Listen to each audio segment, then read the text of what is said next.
വാക്കെല്ലാവരും ഏറ്റു പറയണം. നമ്മളിപ്പോൾ ഒരു മുന്നോട്ടുള്ളൊരു യാത്രയാണല്ലേ. ജീവിതം ഭാരം നമുക്കെല്ലാവർക്കും ഉണ്ട്. അപ്പോൾ ജീവിത ഭാരം ഉന്തിത്തള്ളി ഒരു വണ്ടിയിലാക്കി നമ്മൾ മുന്നോട്ട് പോവുകയാണ് അല്ലേ.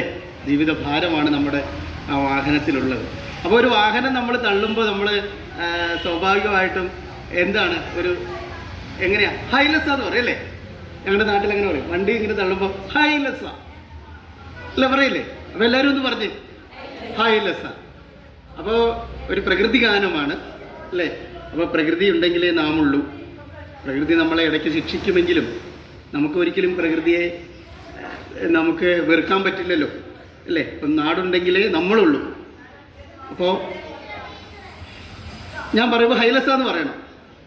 മണ്ണെ നമ്പി മരമിറുക്ക്, മരത്തെ നമ്പി തടിയിറുക്ക്, തടിയെ നമ്പി കൊമ്പിറുക്ക്, കൊമ്പെ നമ്പി ഇലയിറുക്ക്, ഇലയെ നമ്പി പൂവിറുക്ക്, പൂവെ നമ്പി കായിറുക്ക്, കായെ നമ്പി കിളിയിറുക്ക്, കിളിയെ നമ്പി നാമിറുക്ക്, നമ്മെ നമ്പി നാടിറുക്ക്, മണ്ണെ നമ്പി ഏലയ്യ മരമിറുക്ക്, മരമിറുക്ക്, മരത്തെ നമ്പി ഏലയ്യ തടിയിറുക്ക്, തടിയിറുക്ക്, തടിയെ നമ്പി ഏലയ്യ കൊമ്പിറുക്ക്, കൊമ്പിറുக்கு, கொம்பே நம்பி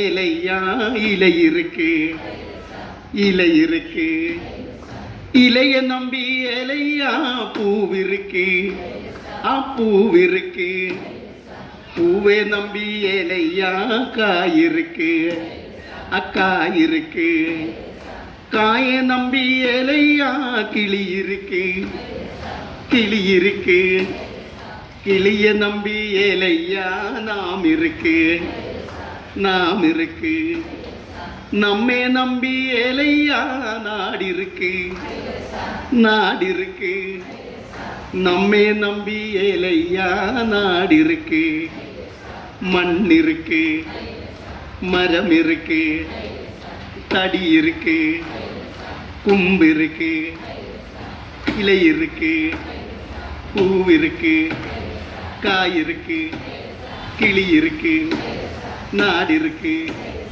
നാം ഇருக்கு. അപ്പോൾ നമ്മെ നമ്പി എന്ന് പറഞ്ഞാൽ നമ്മെ ആശ്രയിച്ച് അല്ലേ. അപ്പോൾ നമ്മെ ആശ്രയിച്ചാണ് ഈ നാടിൻ്റെ മുന്നോട്ടുള്ള യാത്ര. അപ്പോൾ നമ്മെ ആശ്രയിച്ച് അല്ലേ. അപ്പോൾ ഇത്രയും കാലം നമ്മെ ശുശ്രൂഷിക്കാൻ ഇവിടെ എത്തിയ എല്ലാവർക്കും ഹൃദയം നിറഞ്ഞ നന്ദി. അഭിപ്രായങ്ങളും നിർദ്ദേശങ്ങളൊക്കെ ഒരുപാടുണ്ട്. എങ്ങനെയായിരിക്കണം ഒരു നാട് അല്ലേ. ചൂരൽമല പോലെ തന്നെ ഒരു നാട് ഞങ്ങൾക്ക് സൃഷ്ടിച്ചു തരാൻ ഔദ്യോഗിക തലത്തിൽ സമ്മർദ്ദം ഉണ്ടാവണം. അതിന് കഴിവുള്ള, പ്രാപ്തിയുള്ള, സ്വാധീനമുള്ള കൈകളാണിതെല്ലാം. അതിന് ശ്രമിക്കണം ഞങ്ങൾക്കായിട്ട് എന്ന് പറഞ്ഞുകൊണ്ട് എൻ്റെ വാക്കുകൾ